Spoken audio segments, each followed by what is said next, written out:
Hello, हाय दोस्तों, नमस्ते, प्रणाम। मैं मनीषा यादव अपने यूट्यूब चैनल अवधि गीत 4665 में आप सभी का स्वागत करती हूँ। आज हम हमारी भाभी यानी कि हमारी भाभी जी बहुत प्यारा कहरवा गीत गाने जा रही हैं। जैसा होगा कमेंट में जैसे जरूर भैया बताना। देवर भौजाई के लड़ाई बहुत जबरदस्त बा।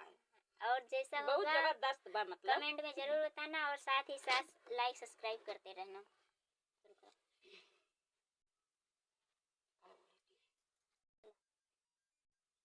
हरे टिकुली गिराल माजे धार हो देवरऊ हेरी लौता टिकुली हमार हो देवरऊ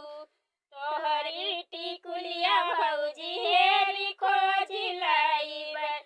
काऊ दे बूटी कुली के दाम हो भौजिया काऊ दे बूटी कुली के दाम हो भौजिया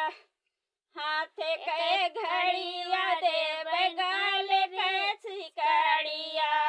हाथे के घड़िया देव गाल के सिकड़िया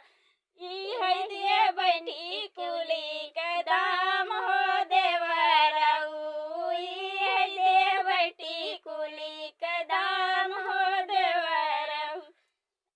आगिया लगायो भौजी हाथ के घड़िया बाजरा पर गाले हार हो भौजिया बाजरा पर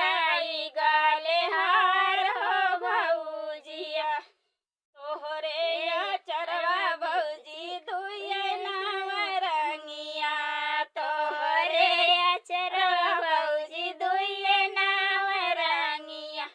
उहले बैठी कुली के दाम हो भौजिया उहले बैठी कुली के दाम हो भौजिया हमरे चरवा देवरू दुए महुरे गठिया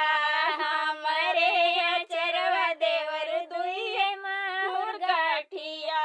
छूते भसम होई जावे हो देवरऊ छूते भसम होई जावे हो देवरऊ तोहरे चरवा भौजी महुरे के गठिया तोहरे चरवा भौजी महुरे के गठिया कैसे किया थे भैया मोर हो भौजिया कैसे जिया थे भैया मोर हो भौजिया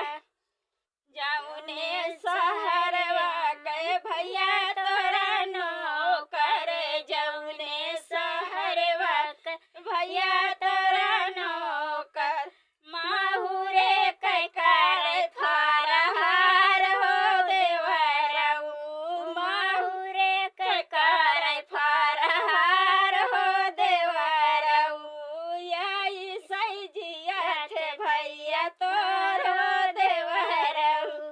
हाय बाय। जैसा होगा कमेंट में जरूर बताना, साथ ही साथ लाइक सब्सक्राइब करते रहना दोस्तों।